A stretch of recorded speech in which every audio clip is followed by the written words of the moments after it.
Since everything in PowerShell works with objects, it is very useful to understand what an object is, what it contains, and how it affects what we can and cannot do with it.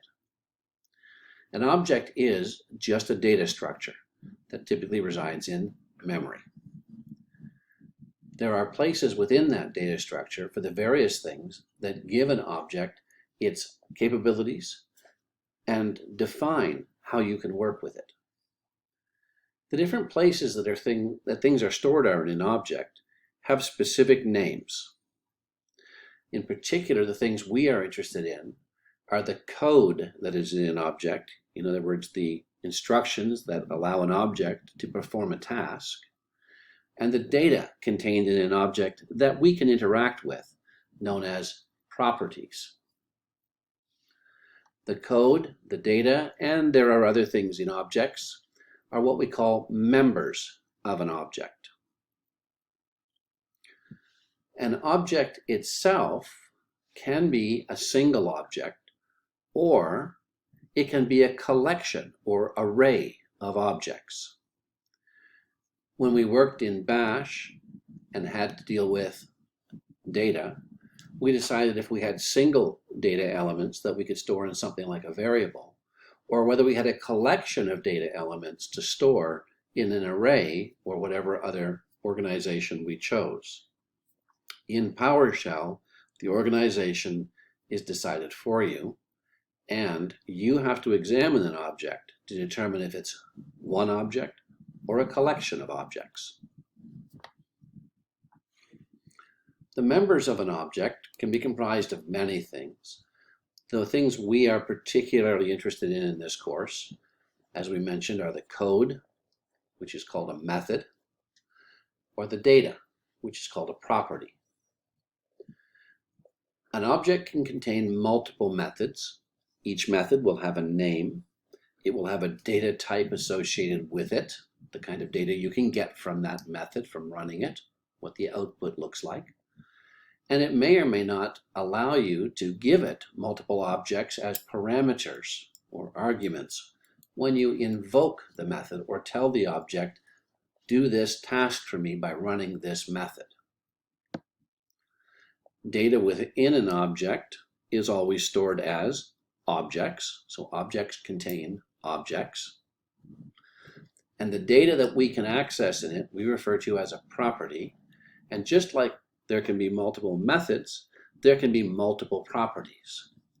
As a matter of fact, there are multiple kinds of properties that we can have, and each one has its own characteristics, in addition to having a data type that defines what kind of data is stored in any individual property. A property, when it contains something, is containing an object. And as we already noted, an object can be a single object, or it can be a whole collection of objects. The other thing that an object can actually be is empty, no data. Similar to how we could have an empty variable in Bash, that the variable could exist, the storage space for something can exist, but have nothing in it. Every object in PowerShell, whether it's a property or not, whether it's something passed to a method, whether it's something that comes back from a method, every object has a type, a data type. And the type in PowerShell, in the objects, tells us what is contained in there, what are the rules for dealing with it, and what can we expect to get from it. Each type can have a default output format, so that when we have an output object from a command like makedir, it can have a default output format, meaning how is it displayed on our screen. Objects can have multiple default output formats depending on how you're producing and using them. Or objects may have no default output format, in which case the output just comes spilling out as a list of all of the properties and their current contents. PowerShell object display on your screen is a bit wonky. Until you get used to things, it's also fairly unpredictable, and even once you are used to things, The output can still be unpredictable because PowerShell doesn't always behave its own rules, or if it does, it's not letting you know what they are. This can really bite you when you start creating scripts with multiple commands and multiple pipelines, because commands in PowerShell can affect each other's output.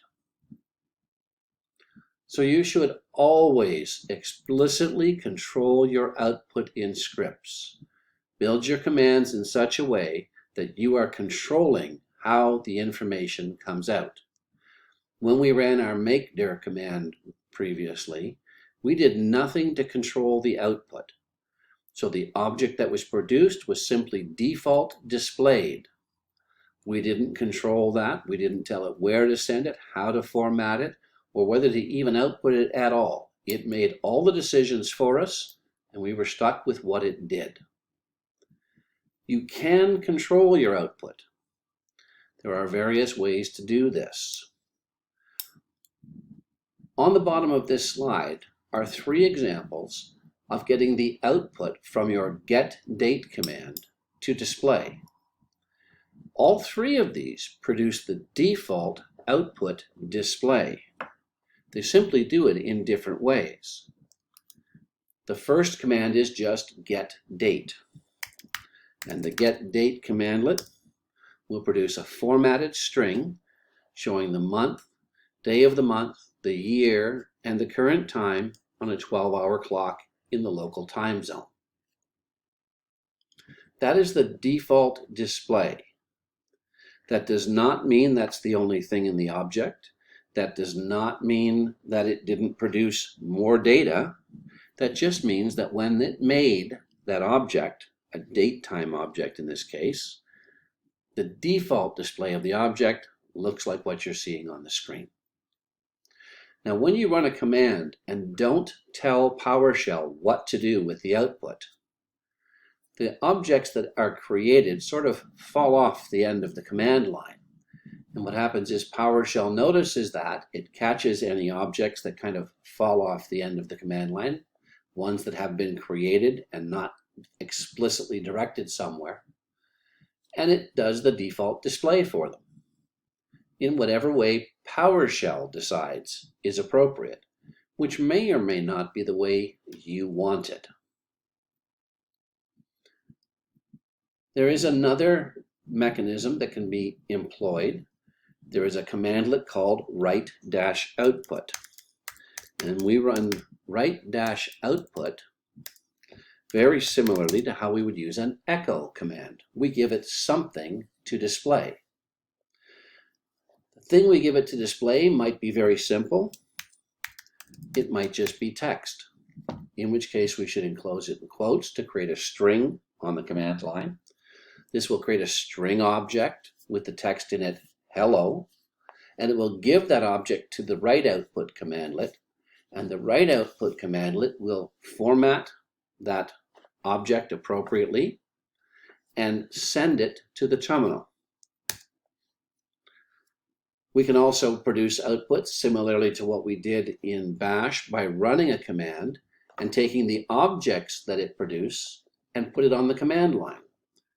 For example, if I wanted to take the output of my getDate command and explicitly use the write-output command to put that object on the terminal, I can put parentheses around the getDate commandlet, which means run the getDate commandlet, and any objects that it produces as output should be placed on the command line so that write-output prints them. You'll notice now the output looks just like it did before. It's spaced the same way, it has the same content. The time, of course, has changed. You might believe that there is no difference between running getDate or using write-output to display the objects produced by a getDate commandlet. And if that's the only thing your script does, you would be correct. However, you should be aware that the write-output commandlet explicitly takes that output and writes it to the terminal.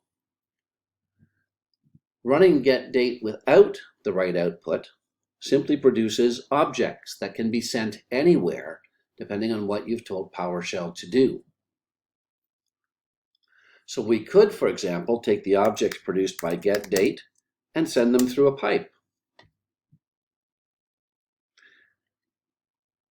If we wanted the output of a pipeline that might contain getDate and who knows how many other commands, and take all of the objects produced and explicitly send them to the output terminal, we can pipe them to a commandlet called outHost, which simply says do the default display of any objects it receives through the pipe and display them on the terminal. The output is forced to go to the terminal.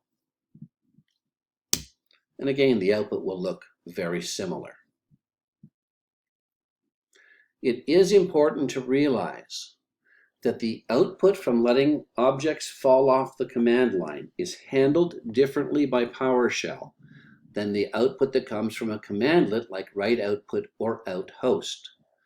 Write output and outHost directly control the terminal to send their output there.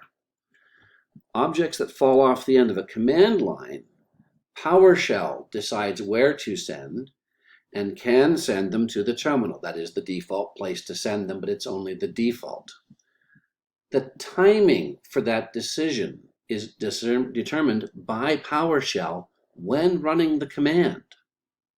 And if you mix up these different output types, letting objects fall off and be printed versus controlling where they go, the timing on those can be such that the objects don't come out in the order that you expected. So it is very important when you're doing your output in your script to choose one of these methods and be consistent. Always make your scripts only produce one output stream, either from the write output outHost paradigm or by letting objects fall off the command line. Don't mix these in a script. You'll get unpredictable results. The other thing to remember is the output formatting from one command can affect the output formatting of other commands in your script, even if you didn't tell them to. So whenever possible, you should make your scripts only produce one kind of output.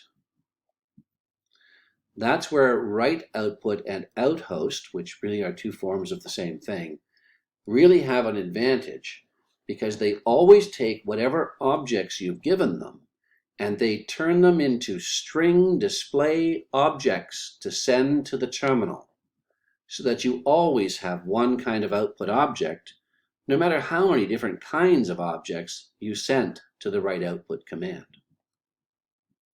or used with outHost.